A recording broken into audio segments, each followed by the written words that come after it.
I was born on January 12th, 1964 in Albuquerque, New Mexico to a 17-year-old mother who was only 17 at the time and still in high school. My mother and father married, but their marriage did not last, and at the age of 4, I moved to Houston, Texas, where my mother remarried and I was given my stepfather's surname. In just a short period of time, my life and identity had taken a whole new direction, and we moved again to Miami, Florida, hoping for better opportunities and an easier life. I wasn't always the richest person in modern history. I gave up parts of my youth in high school working at McDonald's as a line cook in order to make extra money. I never let it get the better of me because I always knew I wanted to do more with my life. I tried hard in school, even enrolling into extra courses in the student science training program at the University of Florida. Working part-time and using what little time available to study, I graduated valedictorian of my high school. In my speech, I stated my vision in wanting to preserve Earth from overuse through resource depletion. At 18 years old, when the internet wasn't even released yet, people thought it was nothing more than just a young teen's dream. At first, I didn't know what major to choose in college, but then I remembered building an alarm system when I was younger to catch my siblings when they tried to sneak into my room. So I attended and graduated from Princeton University with degrees in electrical engineering and computer science, and began working for a number of companies, from a financial telecommunications startup to banking, where I gained valuable knowledge about the inner workings of Wall Street. I was making more money than I ever had in my entire life. Growing up poor, I've always had very little, but money to me was only a tool and never the end goal. I wanted to create something that had never been done before, something that was mine. By 1994, at the age of 30, I was the senior vice president for one of the world's largest investment management firms, but I still wasn't happy. This was the fork in the road for me, and I knew I had to decide if I wanted to continue this path or take a huge risk and follow my dreams of creating something more. After writing a business plan, I quit my job and began searching for investors for my company. I warned them that there was a 70% chance that my new business could fail because the idea of blending the internet and commerce had never been done before. They were just as ambitious as I was, and on July 5th, 1994, I launched my business from my garage. At first, we only sold books, but I knew from the very beginning we wanted to sell everything people wanted. It was always clear to me that the internet was going to revolutionize the way people lived, and physical bookstores seemed like one of the more obvious things that would change. It didn't take long until people began ordering all types of books from our website, and we eventually began selling music and videos. To bring back a little nostalgia from my childhood, I installed a bell to notify anyone when we got an order. But after a few weeks, we had to turn it off because we received too many, and the bell became annoying.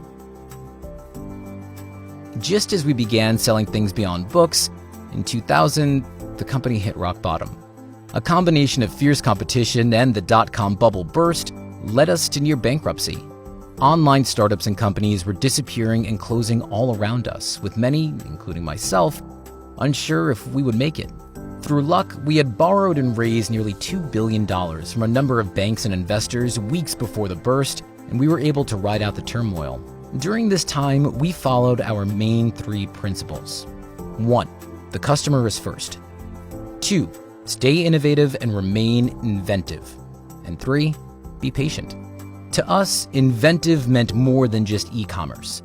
It meant admitting that we weren't perfect and that we would solve our mistakes. We began as a humble online bookstore turned into an online e-commerce store where anyone can find anything from A to Z as the logo shows. It wasn't always called Amazon though. At first, I wanted to name it 𝗓𝗓 or Relentless, but was talked out of both. I finally chose Amazon after the largest river in the world by volume. But I wanted to do more than e-commerce, so I quietly founded Blue Origin, a human spaceflight startup company in 2000. By 2015, we had our first test flight into outer space and plan on having our first commercial flights into space by 2019.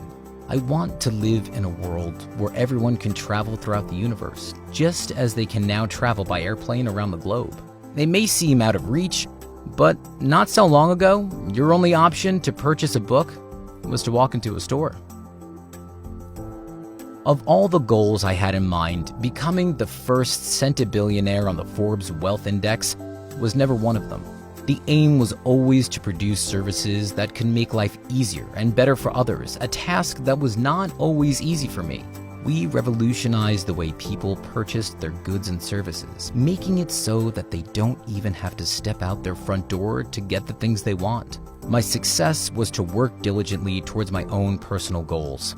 The thing with ambition is that it can never be fully quenched, and once one goal is reached, others have to follow. I like to believe that pride and joy can be taken from your accomplishments, but you can't rest on your laurels for too long afterward, or life will become stagnant. You have to strive for more goals and more achievements. This might seem tiring, but when you have a passion for life and a desire to create things that are beneficial for the world, the passion will give you the energy you need. The hard work will become enjoyable, and it will also give you a sense of purpose. It won't always be a smooth road, and sometimes people won't always agree with the approaches that you take or the things that you do, but I've always believed that in order to do new and interesting things, you have to have thick skin and an ability to tolerate critics. You should always take on board what others have to say, but if you can't see their logic, you need to have the resolve to stick to your guns.